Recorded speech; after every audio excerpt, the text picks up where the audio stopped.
चलें जी, इसको देखते हैं, इसको रीड करते हैं। कहता है जी हमने बेसिक ईपीएस कैलकुलेट करनी है और डाइल्यूटेड ईपीएस जो है वो कैलकुलेट करनी है for the year ended 31 December 2015, इस ईयर एंड पे लिए, इस डेट के लिए। कहता है silver limited has 10 million ordinary share in issue on 1 January 20x5। 1 जनवरी 2015 को 10 मिलियन ऑर्डनरी शेयर्स जो हैं वो सिल्वर लिमिटेड ने क्या किए हुए हैं, इशू किए हुए हैं। There has been new issue of shares for several year, और कुछ अरसे तक उसने कोई अब शेयर इशू नहीं किए। How ever SL issued ₹2 million और 6% कन्वर्टेबल प्रेफरेंस शेयर ऑन 1 अप्रैल। इस साल उसने क्या किया है, 2 मिलियन का प्रेफरेंस शेयर कैपिटल इशू कर दिया है 1 अप्रैल को, इसने हमें बता दिया। These are convertible into ordinary share at the following rate. ये जो है ये क्या हो सकते हैं, इन रेट्स के ऊपर हम इन्हें कन्वर्ट करवा सकते हैं। अगर 18 में कन्वर्ट कराओगे 31 मार्च को, तो हर 100 रुपये के कन्वर्टेबल प्रेफरेंस शेयर्स के बदले में 25 ऑर्डिनरी शेयर मिलेंगे। अगर 2019 में कन्वर्ट करवाओगे तो हर 100 रुपये के बदले में हमें कितने शेयर्स मिलेंगे, 20 शेयर्स मिल रहे होंगे।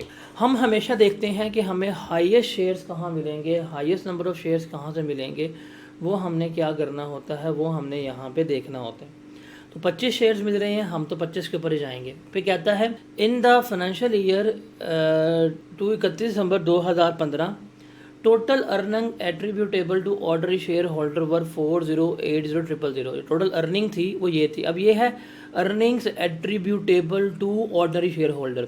ये हमें पढ़ के आ चुके हुए हैं। जो earning attributable to share holder होता है उसका मतलब क्या होता है, प्रॉफिट आफ्टर टैक्स में से प्रेफरेंस डिविडेंड हम लेस करवाने के बाद जो रकम आती है उसे हम क्या कहते हैं, earnings attributable to ordinary share holder. Tax का रेट कितना है, 30% है। However preference dividend is not deductible for tax purposes. और जो प्रेफरेंस डिविडेंड है उसके ऊपर हम टैक्स वगैरह नहीं काटेंगे। ये इसने हमें सवाल गिवन किया है। सवाल समझ आया? अब सवाल समझ आया है तो हम इसकी सबसे पहले क्या करते हैं, यहाँ पे बेसिक ईपीएस जो है वो कैलकुलेट कर लेते हैं कि इसकी बेसिक ईपीएस कितनी आएगी, उसको हम यहाँ पे अभी देख लेते हैं। प्रॉफिट कितनी अर्निंग 4087000 और शेयर्स कितने थे, 10 मिलियन थे। 4.07 4.09 कर लें, ये बनती है आपकी बेसिक ईपीएस। अब हमने कैलकुलेट करनी है इसकी डाइल्यूटेड ईपीएस क्या होती है, उसको ज़रा हमने यहाँ पे देखना है, किस तरह से कैलकुलेट होगी वो हमने देखना है।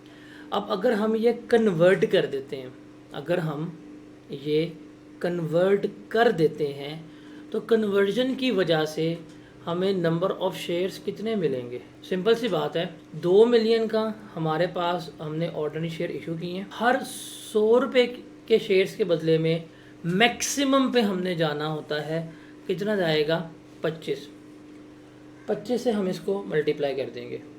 अब चूंकि ये हमने इस साल की बात कर रहे हैं, इसी साल इशू किए हैं, इस साल हमने ये इशू किए हैं अप्रैल में, तो अप्रैल में जून जुलाई अगस्त सितंबर अक्टूबर नवंबर दिसंबर, तो हम इसको लेकर चलेंगे 9 मंथ्स के ऊपर। हम इसको 9/12 करेंगे तो बताएं कितने शेयर्स आ जाएंगे, 375। एडिशनल शेयर्स जो हैं वो हमें कितने मिलेंगे, 375 मिलेंगे। फिर हम देखेंगे हम सेविंग्स कितनी करेंगे या इंक्रीमेंटल अर्निंग हमारी कितनी होगी वो देखेंगे। अगर ये कन्वर्ट हो जाए तो मेरा प्रेफरेंस डिविडेंड जो है वो सेव हो जाएगा। तो 2 मिलियन है, इस साल का डिविडेंड 6% है, लेकिन 9 महीने का because during the year issue हुए है। इसको हम लेके चलेंगे 9/12 से, इसको हम मल्टीप्लाई कर देंगे 9/12 से, तो डिविडेंड की सेविंग कितनी आ रहेगी हमारे पास, 90,000 की। तो 90,000 का हमारा डिविडेंड सेव हो रहा होगा। अब हमने इंक्रीमेंटल ईपीएस निकाल, अब इंक्रीमेंटल ईपीएस में सेविंग्स हैं हमारे पास 90,000 और हमारे पास शेयर्स कितने हैं, 375,000। 90,000 को 375,000 के ऊपर डिवाइड करें, हमारे पास इंक्रीमेंटल ईपीएस कितनी आएगी, 0.24 जो है वो हमारी क्या आएगी, इंक्रीमेंटल ईपीएस आ रही होगी। अभी आ गई है हमारे पास। हमने देखना कि डाइल्यूटिव है कि नहीं। मेरी बेसिक ईपीएस है 4.09, मेरी ये आई है इंक्रीमेंटल ईपीएस 0.24, बेसिक ईपीएस से कम है तो ये क्या होगी, मेरी डाइल्यूटिव ईपीएस कहला रही होगी, मतलब ये डाइल्यूटिव इन नेचर है। अगर अब हम डाइल्यूटिव ईपीएस कैलकुलेट करना चाहें तो क्या होगा तरीकेकार, 4087000 ये मेरे पास अर्निंग थी, सेविंग्स हुई है मेरे पास 90,000 की, डिवाइड करेंगे हम इसको 10 मिलियन, प्लस हम इसमें कर देंगे शेयर्स कितने हैं। अब बताएं हमारे पास डाइल्यूटेड ईपीएस कितनी आ रही होगी, 3.95। 3.95 जो है वो हमारी क्या है, वो हमारी डाइल्यूटेड ईपीएस जो है वो बन रही। Is that clear? अब हम देखते हैं हमारे पास अभी तक जितना हम डिस्कस कर रहे हैं, हमने देख लिया कि जो मेरे पास बॉन्ड्स हैं, अगर हम बॉन्ड्स को कन्वर्ट करें ऑर्डिनरी शेयर्स में, या जो डिबेंचर्स हैं उनको अगर हम ऑर्डिनरी शेयर्स में कन्वर्ट करवा रहे हैं, इसको हमने देख लिया। हमने कहा था जब इस पे हमारे पास इंटरेस्ट की जो सेविंग होती है, जो इसके ऊपर हमारे पास इंटरेस्ट की सेविंग होती है, उसके ऊपर टैक्स का इम्पैक्ट जो आता है वो हमने देख लिया था।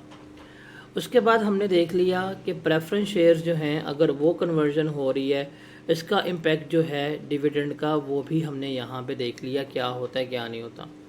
अब हमारे पास तीसरा रह गया है और वो आखिरी है, डैट इज़ शेयर ऑप्शन, या जो शेयर वारंट्स होते हैं उसको हमने यहाँ पे कन्वर्ट करना है। अब शेयर ऑप्शन क्या है कि आपको उन्होंने एक ऑप्शन दिया हुआ है, आप जाके कभी भी उस लेटर को जमा करवाएं, कंपनी को पैसे पे करें, और आपको क्या कर सकते हैं वो उसी वक्त शेयर इशू कर देंगे। मतलब आप ऑप्शन को शेयर में कन्वर्ट मुस्तकबिल में फ्यूचर में जाके करवा सकते हैं। देखिए इससे पहले हमने डिबेंचर्स पढ़ा, डिबेंचर्स में जब है हमारे पास इंटरेस्ट की सेविंग होती है। हमने प्रेफरेंस शेयर्स पढ़ा, प्रेफरेंस शेयर्स में हमारे पास डिविडेंड की सेविंग जो है वो हो रही होती है। तो इन दोनों में सेविंग का एलिमेंट जो है वो शामिल हो। शेयर ऑप्शन, अगर हम शेयर ऑप्शंस को अवेल कर रहे हैं, एक्सरसाइज कर रहे हैं, तो रिमेंबर इसमें हमारे पास नंबर ऑफ शेयर्स जो हैं वही क्या हो रहे हैं, इंक्रीज़ हो रहे हैं, कोई सेविंग नहीं हो रही होती। तो शेयर ऑप्शंस क्या होते हैं हमारे पास, मोस्टली डाइल्यूटिव इन नेचर ही होते हैं। क्यों? जब भी हम ऑप्शन को कन्वर्ट करेंगे तो हमारे पास जो भी हमारे नंबर ऑफ शेयर्स होंगे, जो भी हमारे नंबर ऑफ शेयर्स होंगे वो क्या हो जाएंगे, इंक्रीज़ हो जाएंगे, वो क्या हो जाएंगे, बढ़ जाएंगे। क्या होंगे, इंक्रीज़ हो रही होंगे, बढ़ रहे होंगे। ये डाइल्यूटिव नेचर होती है। ये एंटी डाइल्यूटिव सिर्फ एक ही टाइम पे होगी। एंटी डाइल्यूटिव जो हैं ये सिर्फ एक ही वक्त में होंगे। कब? रिमेंबर, जब एक्सरसाइज प्राइस जो है, मतलब जिस प्राइस के ऊपर हम शेयर्स कन्वर्ट करवा रहे हैं, वो ज़्यादा हो फेयर वैल्यू से, मतलब मार्केट वैल्यू से। नॉर्मली होता क्या है, हम कहते हैं यार मार्केट में शेयर 100 रुपये का है, तुम ऑप्शन में कन्वर्ट करवा लो, हम तुम्हें 80 रुपये का शेयर दे देंगे। 80 रुपये का हम आपको शेयर दे रहे होते हैं, हम मार्केट से कम वैल्यू पे शेयर इनको दे रहे होते हैं, तो वहाँ पे एक छोटा सा फ्री का एलिमेंट भी होता है, लोग कन्वर्ट करवाते हैं। ये डाइल्यूटिव नेचर होते हैं। अगर मार्केट से महंगा बेच रहे हैं, मार्केट से महंगी कन्वर्जन कर रहे हैं, तो रिमेंबर वो हमारी एंटी डाइल्यूटिव नेचर होती है। तो हमारे पास सिर्फ ये रह गया है। अच्छा, जब भी हम शेयर ऑप्शन या वारंट्स देते हैं तो इसमें हो क्या रहा है, इसमें हम एक फ्री का एलिमेंट भी दे रहे होते हैं। फ्री का एलिमेंट इन दैट पर्सपेक्टिव होता है, हम कहते हैं जी बाय 1 गेट 1 फ्री, या बाय 2 गेट 1 फ्री, इस तरह की हम आवाज़ लगा रहे होते हैं। तो उसमें जो फ्री के नंबर ऑफ शेयर्स है ना, हमने वो कैलकुलेट करना सीखने हैं, कैसे हैं और कैसे नहीं है। उसका फॉर्मूला होगा number of option in issue, कि हमने नंबर ऑफ ऑप्शंस कितनी इशू की हैं वो, उसको मल्टीप्लाई करेंगे average market price during the period, इसको हम फेयर वैल्यू भी कह देते हैं, minus exercise price divided by average market price during the period fair value से, तो हमारे पास आ जाएगा। तो इस तरह से हम इसे कैलकुलेट कर रहे होते हैं। ये फॉर्मूला जो है ना फ्री शेयर्स का, ये फॉर्मूला आपको क्या करना पड़ेगा, ये फॉर्मूला आपको याद रखना पड़ेगा, ये फॉर्मूला आपको याद करना पड़ेगा। इसकी भी एग्जांपल देखते हैं। कहता है bronze limited had total earning during the tax year 2013 of ₹25 million. It has 5 million ordinary share in issue. 25 million उसकी अर्निंग है और 5 मिलियन जो हैं वो उसके ऑर्डनरी शेयर जो हैं वो इशू में। There are outstanding option on 4 lakh share. 4 lakh shares के ऊपर एक आउटस्टैंडिंग ऑप्शन चल रही है, which can be exercise at a future date on at an exercise price of 25 per share. अब मुस्तकबिल में 25 रुपये के दे के आप इसे कन्वर्ट करवा सकते हो शेयर के ऊपर। हालांकि एवरेज मार्केट प्राइस कितनी है, 40 है, ये इसने हमें बताया। नंबर ऑफ शेयर्स बढ़ने हैं, ये डाइल्यूटिव ही होगा। तो सबसे पहले हम निकालेंगे बेसिक ईपीएस। मेरे पास प्रॉफिट आ गया, उसको नंबर ऑफ शेयर पर डिवाइड किया, ये मेरे पास 5 रुपये पर शेयर ये बेसिक ईपीएस आ गई। जब हमने डाइल्यूटिव ईपीएस निकालनी है तो हमने फ्री शेयर्स का एलिमेंट निकालना है। तो नंबर ऑफ शेयर्स हमारे पास शेयर ऑप्शन में आउटस्टैंडिंग कितने हैं, ये हैं 4 लाख।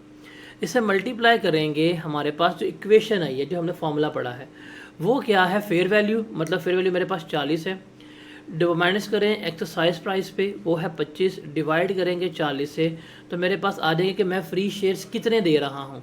फ्री शेयर्स हैं मेरे पास यहाँ पे 1.5 लाख जो मैं इशू कर रहा हूँ। अब मैं डाइल्यूटेड EPS निकालूंगा, प्रॉफिट मेरे पास यही रहेगा, एडिशनल शेयर्स मेरे पास ये आ जाएंगे, तो मेरे पास ये जो है मेरी डाइल्यूटिव EPS कैलकुलेट हो रही होगी।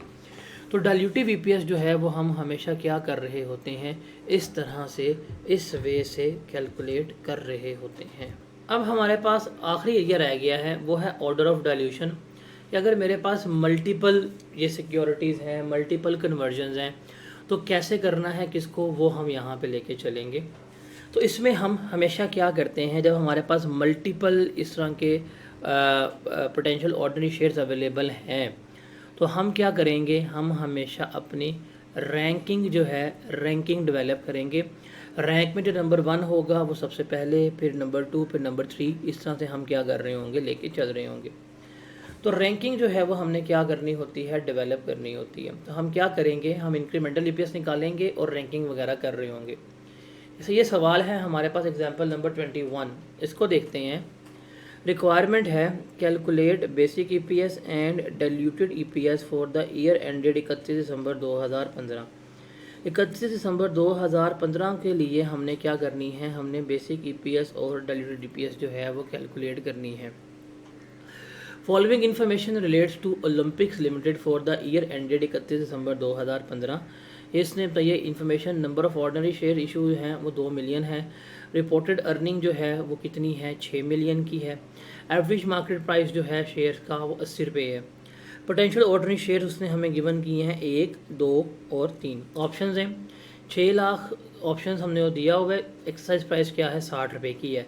अब हमने ये पढ़ के फैसला करना है, मार्केट प्राइस 80 है, हम कितने में करेंगे, 60 पे, it means less than this, तो ये क्या होगा, ये हमारा डाइल्यूटिव इन नेचर होगी। ये हम क्या कर रहे होंगे, हम उसको डाइल्यूटिव ही ट्रीट कर रहे होंगे। फिर है हमारे पास 1 लाख, हमने 7% कन्वर्टेबल प्रेफरेंस शेयर इशू किए हुए हैं 10 रुपये ईच के, तो इसको मल्टीप्लाई करेंगे 10 देने का मेरे पास शेयर कैपिटल आ जाएगा। तो ये 2018 में हम इसको ऑर्डिनरी शेयर्स में कन्वर्ट कर सकते हैं at a rate of 3 ordinary share for every 10 preference share. Her 10 preference shares के बदले में 3 ऑर्डिनरी शेयर्स मिलेंगे। और नंबर 4 पे है हमारे पास कन्वर्टेबल बॉन्ड्स 5 मिलियन के हैं। ईच बॉन्ड जो है वो 2019 में ऑर्डिनरी शेयर्स में कन्वर्ट हो जाएगा 20 न्यू शेयर्स के ऊपर, 100 बॉन्ड्स के ऊपर, और टैक्स रेट हमारे पास 30% है। बेसिक EPS निकालनी है और डाइल्यूटेड EPS निकालनी है। ये सवाल है, इसको दफ़ा रीड कर लें, इसको फिर सॉल्व करते हैं क्या है और इसमें क्या नहीं है। चलें जी, बेसिक EPS इसकी निकालते हैं। हमारे पास प्रॉफिट था 6 मिलियन, हमने यहाँ लिख दिया 6 मिलियन। नंबर ऑफ़ शेयर से हमारे पास 2 मिलियन, हमने 2 मिलियन के ऊपर डिवाइड कर दिया। मेरी बेसिक EPS कितनी आ गई है, मेरी 3 रुपीज़ पर शेयर जो है वो बेसिक EPS निकाल गई। ये तो आसान है ना, इसमें तो कोई मसला नहीं है ना, इसमें तो कोई प्रॉब्लम नहीं है, ये तो इजी है। अब जब हमने डाइल्यूटेड EPS निकालनी है ना, तो हमें सबसे पहले क्या करनी पड़ेगी, हमें इंक्रीमेंटल EPS फाइंड आउट करनी पड़ेगी। इसके लिए हम एक टेबल बनाएंगे। अब डाइल्यूटेड EPS के लिए सबसे पहले हम क्या करेंगे, हम एक टेबल बनाएंगे जिसमें हम यहाँ लिख देंगे कैटेगरीज। यहाँ पे आ जाएगा जी इंक्रीमेंटल सेविंग्स, यहाँ पे आ जाएगा इंक्रीमेंटल नंबर ऑफ़ शेयर्स, यहाँ पे हम ले लेंगे इंक्रीमेंटल EPS, और यहाँ पे हम ले लेंगे रैंक। ये हमने टेबल बनाना है। देखें इस टेबल में ना जो होगा सबसे पहले रैंक पे वो वारंट्स ही आएंगे, ऑप्शंस ही आएंगे। अगर ऑप्शन डाइल्यूटिव इन नेचर हैं, व्हाट डज़ इट मीन, कि हमारी फेयर वैल्यू जो है 80 थी और हम कितने पे दे रहे हैं, 60 पे, ये डाइल्यूटिव इन नेचर है, तो ये हमेशा हमारा क्या होगा, रैंक 1 ही कंसिडर हो रहा होगा। तो हम यहाँ पे लिख देंगे, हमारे पास क्या आ जाएगा, हमारे पास ऑप्शंस आ जाएगा। अब इसमें सेविंग्स तो कोई नहीं है, हाँ नंबर ऑफ़ शेयर्स हमारे जो हैं वो हमने कैलकुलेट करने हैं कितने आएंगे। अब देखिए 6 लाख ऑप्शन है ना शेयर्स पे, तो 6 लाख मल्टीप्लाई कर देंगे हम उस इक्वेशन के साथ, वो थी जी फेयर वैल्यू, वो थी 80, एक्सरसाइज प्राइस क्या है 60, डिवाइड करेंगे फेयर वैल्यू 80 से, तो मेरे पास क्या जवाब आएगा ज़रा बताएं। शेयर्स तो इसमें है नहीं, जो सेविंग्स तो इसमें है नहीं, जो हमें शेयर्स मिलेंगे वो कितने होंगे, 1.5 लाख होंगे। इस पर इंक्रीमेंटल EPS भी निकालते, और रैंक हमेशा रिमेंबर वारंट्स जो हैं वो हमेशा रैंक 1 पे आते हैं, बिकॉज ये नंबर 1 है, बिकॉज ये क्या है हमारे पास नंबर 1 होता है। तो हमारे पास हमेशा रैंक 1 में वारंट्स आते हैं। प्रेफरेंस शेयर्स देखें, वो कहता है 1 मिलियन शेयर्स हैं, 10 रुपये का एक शेयर है, तो टोटल शेयर कैपिटल कितना हो जाएगा, 10 मिलियन का हो जाएगा। उसने कहा है कि जो प्रेफरेंस शेयर्स है उसके बारे में जो हमें वो बता रहा है क्या कि हर 10 के बदले में आपको 3 मिलेंगे। क्या हर 10 के बदले में आपको 3 मिलेंगे। तो हम इसे क्या करेंगे, कैलकुलेट कर लेंगे। हम इसको 10 पे डिवाइड करते हैं और 3 से मल्टीप्लाई करते हैं, कितने नंबर ऑफ़ शेयर्स आएंगे।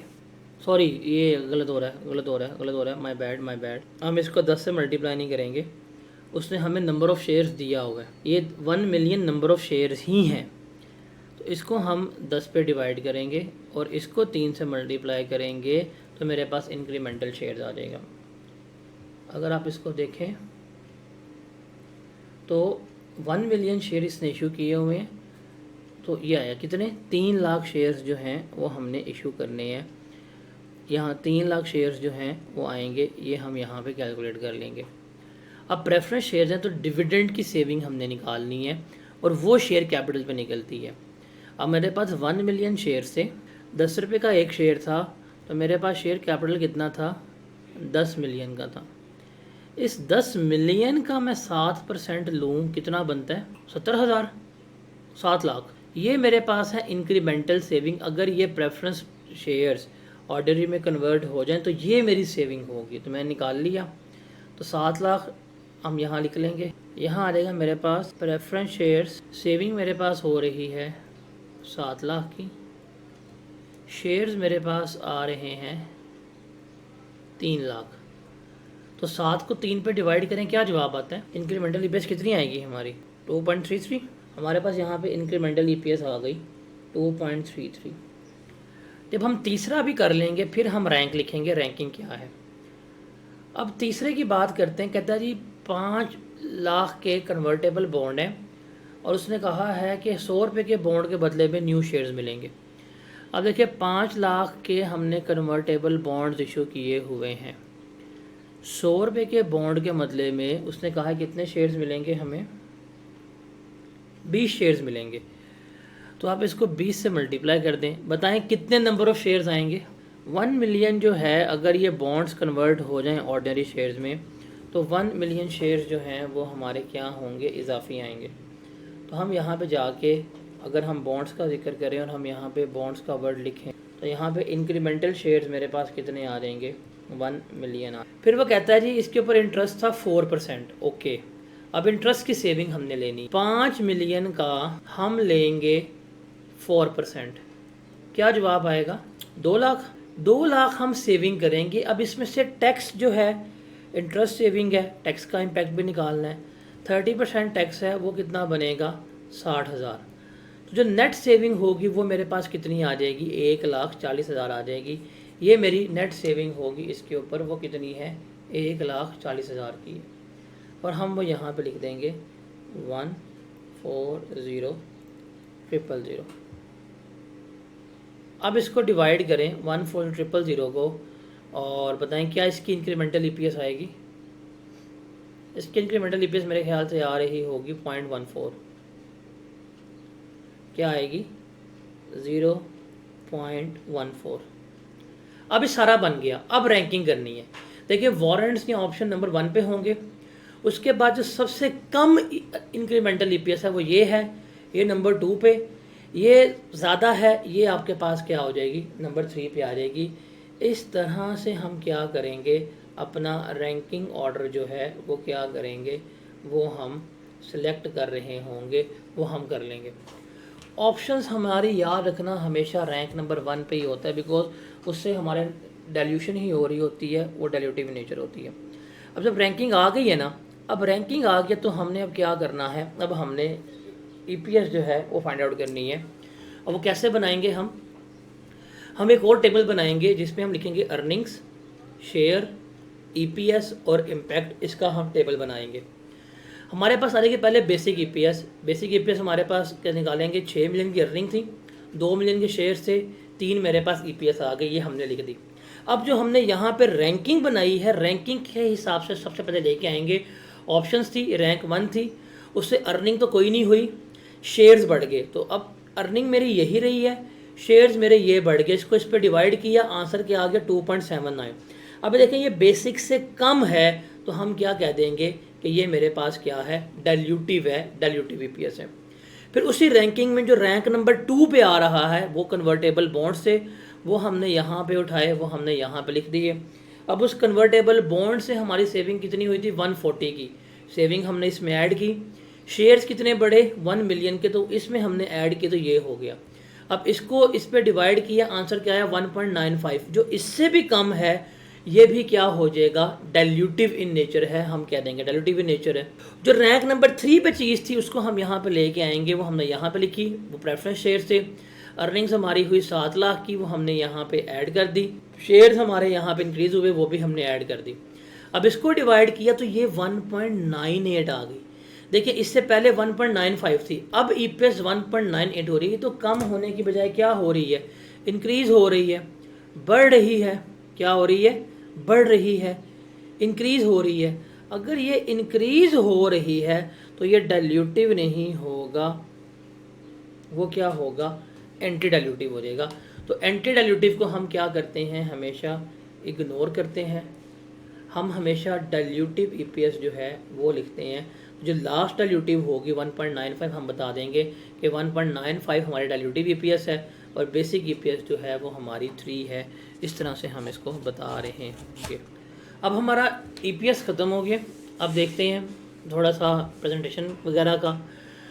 देखिए ये चीज़ें आपने इनको स्टडी टेक्स्ट से रीड करना है लाजमी। ये जो सारा है ना अदर एक्सपेक्ट, ये जो सेक्शन नंबर 4 है हमारा, ये आपने लाजमी जाके रीड करना है स्टडी टेक्स्ट। क्या करना है, लाजमी आपने रीड करना है स्टडी टेक्स्ट से, लाजमी।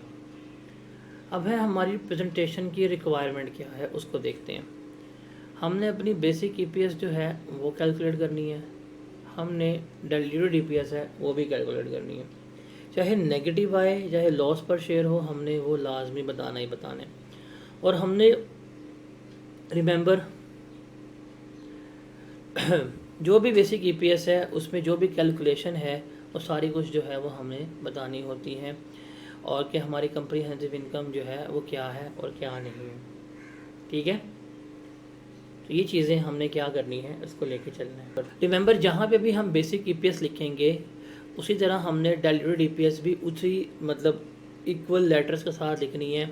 और ये फिगर्स जो हैं ये हमने स्टेटमेंट ऑफ जो कम्प्रीहेंसिव इनकम बना रहे होंगे उसके एंड पे लिखनी होती है कि इस साल की बेसिक ईपीएस इतनी ये है, डाइल्यूटेड ये है, ये हमने लिखना होता है। अगर एंटिटी का separate profit and loss account है तो ईपीएस जो है बेसिक ईपीएस और डाइल्यूटेड ईपीएस जो है वो प्रॉफिट एंड लॉस अकाउंट में भी शामिल होगी, मतलब हम सेपरेट शो करेंगे। फिर कम्प्रीहेंसिव इनकम में हम उसको शो नहीं कर रहे होंगे। और डाइल्यूटेड ईपीएस जो है वो हमने एटलीस्ट एक पीरियड की हमने शो करनी ही करनी होती है, इसी चीज़ याद रखनी है। फिर डिस्क्लोजर रिक्वायरमेंट क्या है कि हमने डिस्क्लोज कैसे करना है, प्रेजेंट कैसे करना है। तो जो हमने टेबल सीखे हैं वही हमारी डिस्क्लोजर जो है वो रिक्वायरमेंट है। कि IAS 33 कहता है कि जो न्यूमरेटर्स हैं अर्निंग्स उसकी टोटल अमाउंट जो है वो हमने लिखनी है बेसिक ईपीएस कैलकुलेट करने के लिए और डाइल्यूटेड ईपीएस कैलकुलेट करने के लिए। और जो हमारे weighted number of shares use इस्तेमाल हुए हैं उसकी हमने जो है बतानी है और उसकी रिकन्सिलिएशन गिवन करनी है कि ओपनिंग शेयर्स कितने थे, क्लोजिंग शेयर्स क्या थे, वो सारा कुछ हमने जो है वो यहाँ पे गिवन करना है। जो हम टेबल बना के आए हैं वही टेबल हमने बनाने हैं। यहाँ पे देखें, कहता है जी सवाल है show presentation of basic and diluted EPS prepare disclosure note. आपने क्या करना है, डिस्क्लोजर नोट बनाना है फॉर ईपीएस के लिए in accordance with IAS 33 for the year ended on 31 December 2022 including the comparative के साथ। Abrar limited had profit after tax of ₹200 million. कितना प्रॉफिट है इसका, 200 मिलियन है। And ₹156 million for the year ended 2021। उसने हमें 21 का और 20 का गिवन कर दिया। तो the details of shares including potential ordinary share are as follow. Potential ordinary share भी गिवन कर रहा है। 100 मिलियन ऑर्डनरी शेयर्स हैं 10 रुपये के हिसाब से, जब से कंपनी बनी तब के ही हैं। 20 मिलियन शेयर इशू किए हैं 8% कैमुलेटिव प्रेफरेंस शेयर्स ₹20 ईच के हिसाब से सिंस और incorporation 1 share is convertible into 2 ordinary share on 31 December, ये भी हम कर लेंगे। फिर 4 million share option were issued on 1 January 2022 में इशू हुई है, which can be exercise at a future date, किस प्राइस के ऊपर, ₹20 के ऊपर, और हमारी एवरेज प्राइस क्या है, 40 है। तो ये इस सवाल गिवन की है। अब सवाल में जो भी हमारे प्रॉफिट एंड लॉस के एक्सट्रैक्ट्स आएंगे उसमें हम 2022 और 21 दोनों के बनाने होते हैं। हम पहले अपनी बेसिक ईपीएस लिखेंगे और हम अपनी डाइल्यूटेड ईपीएस भी लिख देंगे। अब बेसिक ईपीएस का यही होगा कि हमारे पास प्रॉफिट कितना था, जो 124 मिलियन था, उसने हमें गिवन किया हुआ है। यहाँ पे हम वो क्या करेंगे, प्रॉफिट लिखेंगे, उसको डिवाइड कर देंगे नंबर ऑफ़ शेयर्स पे, तो मेरे पास क्या आ जाएगा, ईपीएस आ जाएगा। और सेम गोज विद, अब जो हमने यहाँ पे ये काम किया है इसको हमने यहाँ पे नोट्स में शो करना है। जो ये चीज़ है ना, देखें, ये जो हमने यहाँ पे ये प्रॉफिट निकाला है, ये प्रॉफिट निकाला है, इसको हमने नोट्स में अर्निंग में शो करना है, टेबल में। अब 21 में हमारा प्रॉफिट था 156 मिलियन, हमने प्रेफरेंस डिविडेंड लेस करवाया तो मेरे पास 124 आ गया, तो मैंने नीचे शो किया हुआ है। 20 में मेरा प्रॉफिट था 200 मिलियन, मैंने प्रेफरेंस डिविडेंड 32 का लेस किया तो मेरे पास प्रॉफिट आ गया कितना, 168। ये मैंने क्या किया हुआ है, ये मैंने यहाँ पे शो किया हुआ है। तो इस तरह से हम क्या करते हैं, शो कर रहे होते हैं, इस तरह से हम क्या कर रहे होते हैं, इसको शो कर रहे होते हैं। फिर जो नंबर ऑफ़ शेयर्स हैं जो हमने बनाना सीखे थे वही हम लेके चलेंगे। अब चूँकि इसमें ऑर्डिनरी शेयर्स में तो कोई मसला नहीं है, तो ऑर्डिनरी शेयर्स हमने यहाँ पे लिख के कर लिए।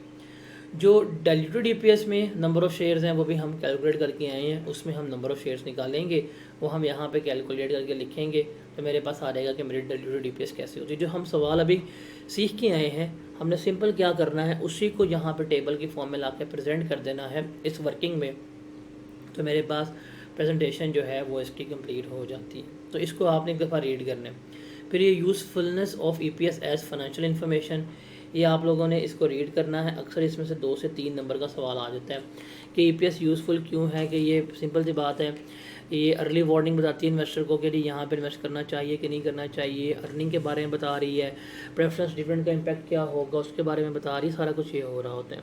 इन्वेस्टर को हेल्प कर रही होती है कि कंपनी कंपेयर करने के लिए, कंपनी कैसा ग्रो किया, कैसा परफॉर्म किया है, इस सारी चीज़ों के लिए हेल्प कर रहा होता है। तो ये भी आपने रीड करना है। और लिमिटेशन ऑफ ईपीएस, के ईपीएस के नुकसानात क्या हैं या लिमिटेशन क्या है, ये भी आपने रीड करना है। ये 2 चीज़ें आसान हैं, इसको सिर्फ आपने अपने रीड करना है, इसके अलावा आपको ज़्यादा एक्स्ट्रा करने की कोई ज़रूरत नहीं है। तो ये 2 चीज़ें जो हैं ये आपने रीड कर लेनी है।